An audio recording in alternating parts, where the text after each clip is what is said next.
pagi, Tuhan masih kasih saya nafas, saya masih boleh tidur dilindungi atap yang nggak membuat saya kehujanan, kepanasan, itu kan udah, aduh nggak semua orang gitu, masih banyak orang-orang yang mungkin lagi pikir, saya tidur di mana hari ini ya, saya makan apa besok ya gitu. Buat saya sih, ya gitu. Masya Allah. Bang,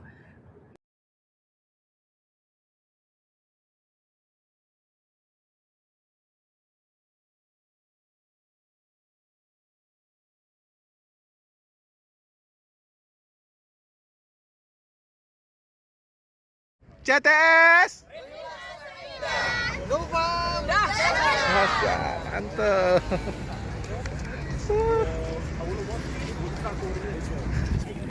warahmatullahi wabarakatuh. Wah, ini kasih solusi Goes to Madinah nih, Masya Allah.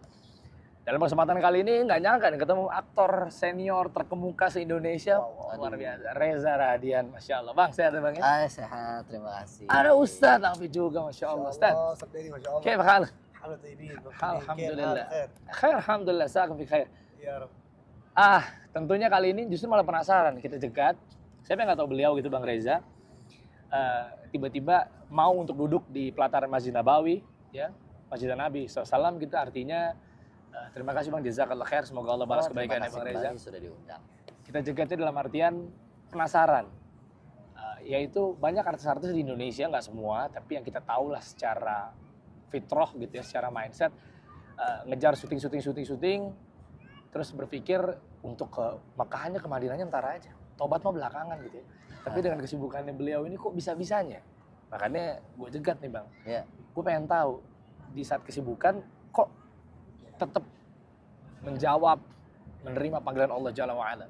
Nah, ini kenapa nih? Ini di Madinah nih. Mekah tadi udah berarti ya? Mekah udah dulu, awal Mekah. Oh, jadi Mekah dulu baru Madinah? Mekah dulu, terus ibadah umrohnya selesai, baru ke Madinah. Berarti Jadi nanti pulangnya dari Madinah. Berarti tinggal ngabisin duit aja di sini ya? Bang, sehat ya Bang? Sehat, alhamdulillah. Terima Alhamdulillah. kasih. Ustadz, aman semuanya ya, jamaah? Mumtaz. Berapa orang berangkat, Ustadz? Itu berapa? 4 orang. Emang boleh se-eksklusif itu? Bukan eksklusif, Tapi tapi backpacker gitu ya. Backpacker ya? Backpacker. Masya Allah. Kita umrohnya hemat. Yo, Oh, pakai hemat kita. biasanya lebih mahal kalau dikit yang saya tahu tuh. Waduh. Gimana, Bang Reza? Jadi ya pertama sebenarnya obrolan santai bersama sahabat-sahabat. Saya punya 2 orang sahabat, yang satu manajer saya juga, ada Mas Arya, ada Arin. Kita tiba-tiba persahabatan ini tuh sudah cukup lama, hampir 20 tahun. Oke. Terus tiba-tiba saya sempat berucap gitu, kayaknya umroh di tahun depan, ini obrolan di tahun lalu, umroh di tahun depan bisa kali ya gitu. Kok tiba-tiba pengen umroh ya? Terus disambut sama sahabat saya, 2 yang lain, iya ya punya keinginan yang sama, oke akhirnya kita memutuskan untuk bertiga pergi. Nah waktu memutuskan untuk pergi, orang yang di reach out adalah Ustadz Alfi. Ini Kenapa? teman, saya udah kenal dari lama sekali. Kayak segini Mas itu. Enggak dong, enggak ada. Kita tuh Kecil jenglot banget. segini, pendek Terus banget. abis itu ya udah kita bilang kalau mau umroh tapi nggak kepingin yang terlalu masif grupnya gitu ya, kita aja, mudah-mudahan bisa lebih khusyuk juga ibadahnya gitu. Terus sambut baik, Ustaz Alfi juga ada waktunya, ya udah sama Alfi berangkat ya. Oh, Masya Allah, Masya Allah. Sebenarnya nggak ada yang Gimana-gimana. gimana-gimana gitu, tapi memang pingin aja ketemu waktunya pas semuanya gitu, dan ya nggak ada salahnya lah. Oh iya betul. Barakallahu fikum. Tapi arti ini umroh keberapa? Oh kalau buat saya sendiri ini umroh ketiga. Tapi setelah umroh terakhir 2011. Udah lama banget ya. Lama sekali. Lama. Dan bedanya 2 umroh sebelumnya itu karena pekerjaan. Oke. Jadi bukan diniatkan untuk memang mau ibadah umroh. Oke. Tapi karena pekerjaannya di sini, di Mekah dan Madinah, menyempatkan untuk umroh. Begitu. Oke. Tapi tidak diniatkan dari awal. Oke. Biasanya kan ada triggernya ya Bang ya? Ya. Maksudnya kan kalau tadi bilang lagi pengen umroh gitu ya. Tapi Ya. ada juga apakah memang ada pemantiknya dalam artian kayak mungkin ada masalah. Ya. Ini nggak harus ke Bang Reza atau nggak harus ke Betul. siapapun ya. Tapi Ya. biasanya orang kan ingat Allah, Ustadz ya. Mungkin Anda bisa jelasin. Ingat Allah tuh pas lagi ada apa? Down gitu. Lagi down, ujian. Ya manusia Ya. lah fitrahnya begitu. Ya. Saya jujur lebih karena mau sesederhana ya, kita mengucapkan syukur bisa di mana aja ya buat Ya. teman-teman yang mungkin belum bisa berangkat ke sini gitu. Saya percaya bahwa mengucapkan syukur bisa di mana aja. Tapi panggilannya rasanya kayaknya Allah udah banyak ngasih saya banyak hal yang baik dalam dalam saya berkarir, dalam hidup. Jadi keinginan terbesar untuk bisa kesini itu cuma mau berterima kasih aja sebenarnya. Itu aja sih. Beliau mengamalkan tentang kita harus banyak Saya nggak tahu ilmunya ya, tapi iya. Coba Sat, tambahin. Gimana tuh tentang, makanya kan kalau istilahnya kita mengingat setiap sholat Jumat kan di depan kan selalu puji-puji Allah dulu. Ya gitu ya Sat ya. Khotib-khotib gitu ya. Nah, ini apakah pengamalan ini adalah sudah tepat terkait harus banyak bersyukur, Betul. bersyukur nikmat dan seterusnya. Fadhal barakallahu fikum. Hukum bersyukur dalam agama kita adalah wajib. Wajib, dia dong. Surah dalam rukun dalam sholat adalah salah satunya adalah baca surah Al-Fatihah. Nah ya, rukun. Ya kan? Apa bunyinya? Bismillahirrahmanirrahim. Alhamdulillahirabbil alamin. Kalau itu nggak dibaca, sah nggak salatnya? Enggak. Rukun. Rukun. Memuji Allah, bersyukur kepada Allah, berarti hukumnya wajib. Nah beliau, ini kayak kemarin kita ngobrol bahwa ternyata ya yang saya anggap abang ini, insya Allah kita temenan udah berapa tahun? Lama banget. Lama banget. 15 tahun. 15 tahun lebih lah. Nah, ternyata beliau mengamalkan sesuatu yang mungkin para orang yang kayak antum, insya Allah kita nih buka kitab dulu gitu mungkin. Kayak antum buka kitab. Itu buka kitab, masya Allah nih. Maafi. Para teman-teman di pondok buka kitab dulu, Insyaallah. baru diamalin. Kalau beliau ngamalin dulu, emang gitu ya? Jadi saya tuh nggak tahu sebenarnya, maksudnya pengetahuan saya tentang agama masih sangat amat minim gitu ya. Yang saya jalankan sebisa mungkin yang wajib gitu, sebisa mungkin, sebaik mungkin, walaupun pasti penuh salahnya juga banyak gitu. Tapi ketika ngobrol sama Alfi gitu atau ngobrol sama orang-orang yang secara ilmu agamanya sudah lebih mumpuni, lebih knowledgeable gitu, saya baru beberapa hal tuh saya baru ketahui bahwa itu ternyata ada dalam Islam. Misalnya kayak saya berdoa sama Allah gitu, saya cuma minta maaf, ya Allah saya mohon maaf untuk semua dosa yang kemarin, hari ini, dan yang pasti akan saya perbuat nanti gitu. Karena saya percaya bahwa dosa itu kan ya akan pasti nggak mungkin nggak terjadi lagi gitu, jadi pasti akan ada lagi. Ya, kesederhanaan pemikiran itu ternyata ada itu irisannya, mas, itu ada mas, korelasinya dalam Islam gini. Oke gitu. Bersyukur tuh buat saya fundamental. Ini dalam logika berpikir ya, dalam logika dasar berpikir saya, bersyukur itu hal yang sebisa mungkin, hal kecil. Saya bisa bangun pagi, Tuhan masih kasih saya nafas, saya masih boleh tidur, dilindungi atap yang nggak membuat saya kehujanan, kepanasan, itu kan udah. Aduh, nggak semua orang gitu, masih banyak orang-orang yang mungkin lagi pikir, saya tidur di mana hari ini ya, saya makan apa besok ya gitu. Buat saya sih, ya gitu. Masya Allah. Bang, nih semoga Allah berkahi terus ya jalannya. Amin. Masya Allah. Amin. Menurut seorang Reza Radian, mau ngambil dari sisi obrolan dalamnya aja nih, yaitu bagaimana menilai Islam, kemoderatannya gitu kan, kerahmatannya dan seterusnya gitu kan. Ya memang yang kita tahu kalau dengar dari ustadz, syekh gitu ya Masya Allah gitu ya. Tapi kalau dengar dari seorang aktor, jarang. Jujur saya pribadi jarang ada seorang yang betul-betul ya mungkin terkenal apa segala macam, public figure gitu kan, tahu tentang Islam lebih dalam, nah, bahkan into aja mungkin oknum-oknum enggak gitu. Ntar aja tobatnya ntar gitu. Tapi dari seorang kacamata Reza Radian, gimana sih? Saya melihat agama yang saya peluk dan saya yakini, saya percaya, saya cintai ini, saya peluk di usia 19 tahun, 20 tahun. Oh karena, maaf. Saya sebelumnya Nasrani gitu ya. Oh mualaf. Iya. Kisah mualaf Reza Radian. Itu saya, kita berangkat dari situ aja kayaknya asik tuh. Apa yang membuat akhirnya jadi memeluk Islam? Mungkin saya nggak bisa cerita fullnya seperti apa, tapi ibu saya pernah bilang sama saya, peluklah agama sesuai dengan apa yang kamu yakini. Karena agama yang mama bawa itu adalah apa yang mama bawa untuk kamu sejak lahir. Tapi kalau kamu merasa ada keyakinan untuk memeluk agama yang berbeda suatu saat nanti, atas kesadaran penuh sebagai seorang yang sudah dewasa, silahkan. Nah, dalam perjalanan hidup menemukan bahwa buat saya Islam tuh agama yang damai, agama yang penuh cinta. Ya, tentu semua agama mengajarkan tentang kasih gitu ya, tapi dalam perspektif saya Islam menyempurnakan itu. Islam menyempurnakan nilai sebuah cinta, kasih, kedamaian. Buat saya nggak tahu rasanya damai aja gimana ya. Saya juga bingung jelasinnya secara rapih gitu, tapi buat saya memeluk Islam tuh memeluk kedamaian. Oke. Kalau ada yang bilang bahwa Islam mau jadi apa ntar hidupnya susah. Hidupnya nanti malah jadinya ribet, apa segala macamnya. Ya. Atau ibadahnya capek, sehari 5 kali. Iya. Mohon maaf, mungkin kalau yang sebelumnya kan seminggu sekali. Iya. Yang saya tahu ya, maaf ya. Saya ada satu hal ya, ibadah 5 kali yang wajib gitu ya dalam Islam. Kalau kita pikir, saya aja berpikir gitu, luar biasa banget ya. Sebenarnya sholat itu mungkin nggak nyampe 10 menit. Artinya kalau kita punya 5 waktu sholat dalam satu hari, itu hanya mengurangi bahkan 1 jam dari 24 jam kita dikasih hidup. Iya. Bahkan nggak nyampe sejam juga sebenarnya. Istirahat makan siang kerja aja itu bisa 1,5 jam. Masya Allah. Makan malam istirahat, kalau saya syuting nih, saya break makan siang bisa 2 jam, nunggu set segala macam. Break makan malam bisa 2 jam. Spare waktu 50 menit dan bisa kadang-kadang kalau situasinya mendadak banget. Saya belajar juga sama Alfi, saya tanya gitu, boleh nggak sih kita sholat tuh kan kadang-kadang mau ketemu asar, saya lagi di tengah laut misalnya, atau lagi syutingnya lagi ribet banget, kotor badannya apa segala macam. Itu bisa di zuhur tuh di jamak. Berarti gak ada alasan sebenarnya gitu. Maksudnya kita selalu bisa, Islam tuh agama yang solutif. Buat saya. Sangat amat solutif. Aduh lucu banget. Masya Allah. Buat saya agama Islam tuh agama yang sangat solutif. Ini memberikan banyak sekali solusi dalam hidup.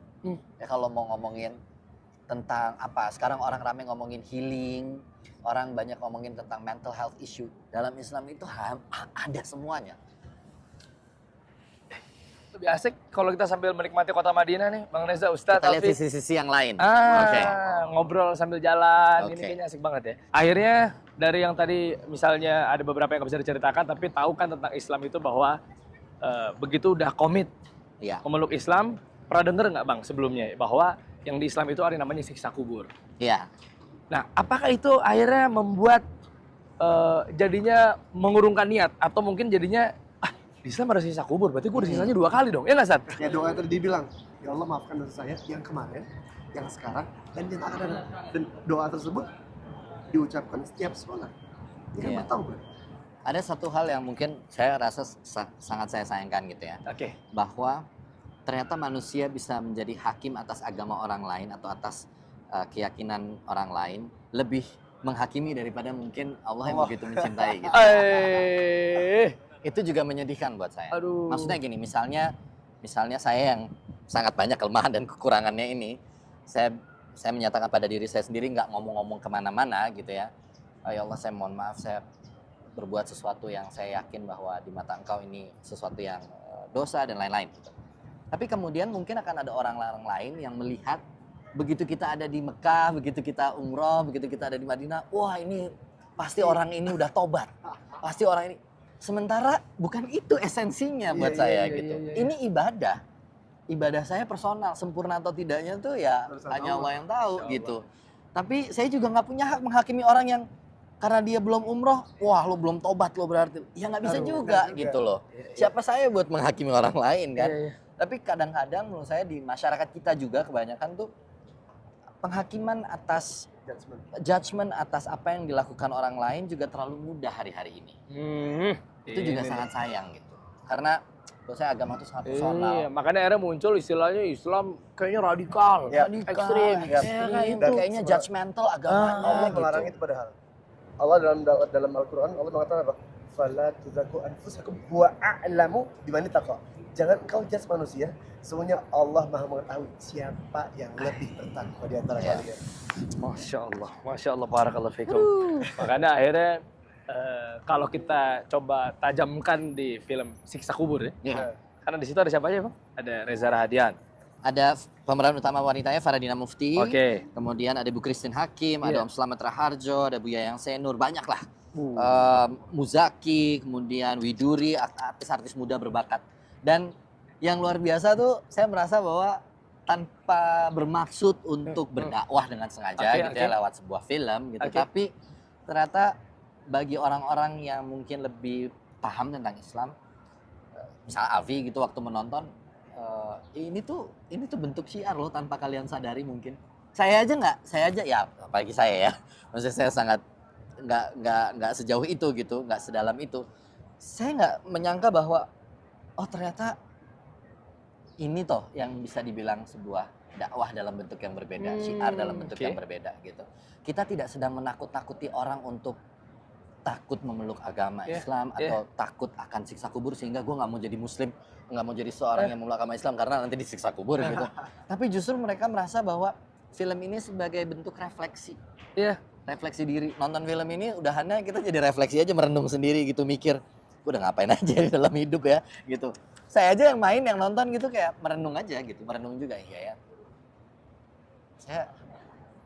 Saya udah ngapain aja ya dalam hidup ini, masih banyak banget yang belum dilakukan gitu. Responsif ini yang didapati sama penonton yang udah nonton, boleh tahu nggak? Maksudnya apa yang mereka dapat? Why gitu? Maksudnya kenapa juga harus kita menerima pesan dari film siksa kubur gitu sehingga mereka tahu bahwa ada benefit atau value yang didapat ketimbang harusnya nggak melulu di misalnya majelis ilmu apa segala macam, tapi message itu kan ternyata kan bisa dari segala arah kan, bahkan menyadarkan orang, bahkan justru ujung-ujungnya juga saya mau ngajak teman-teman semua untuk tahu lebih dalam tentang arah. Saya pun jadi penasaran gitu loh.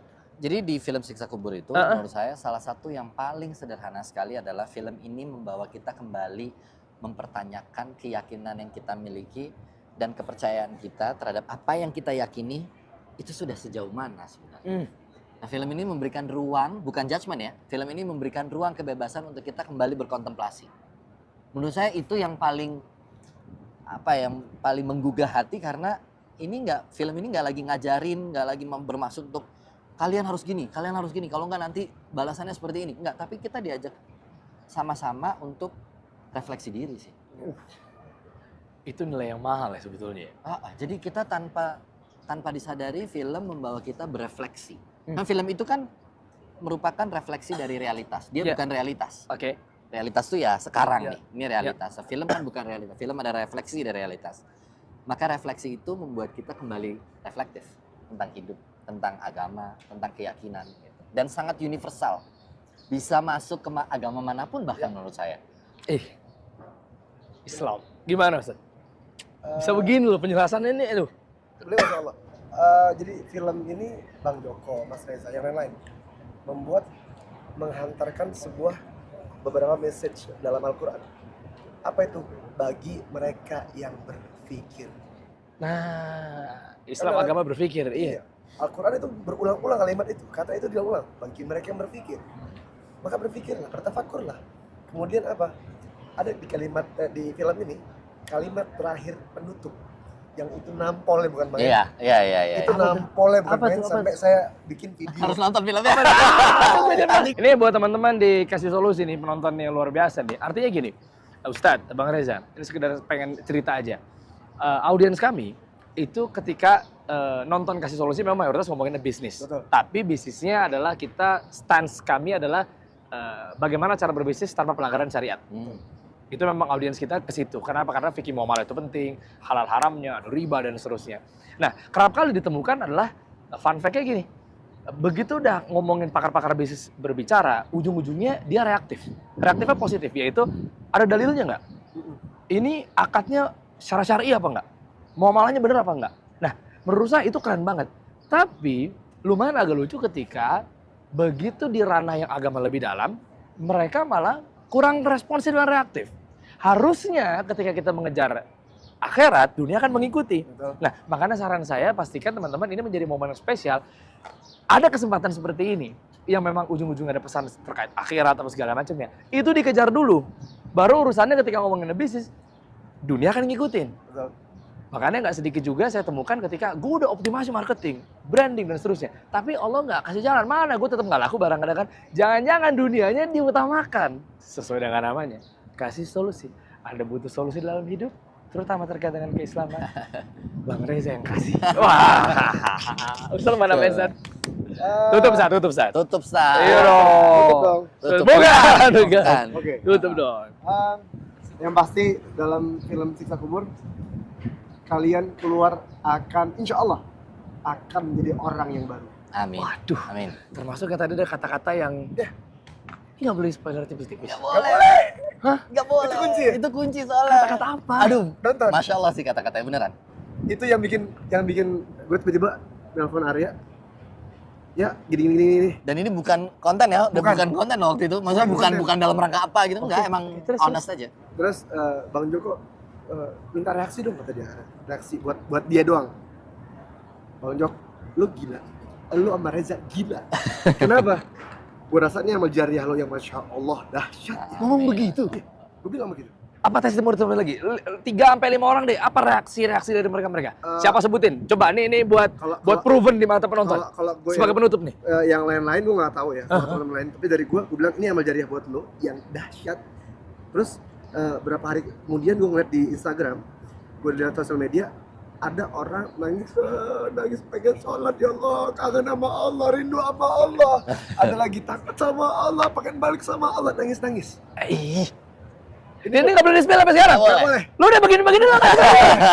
Bentar, gue di depan pintu utama Masjid Nabawi, gue mau doa kali-kali minta sama Allah balik-balik lu bocorin.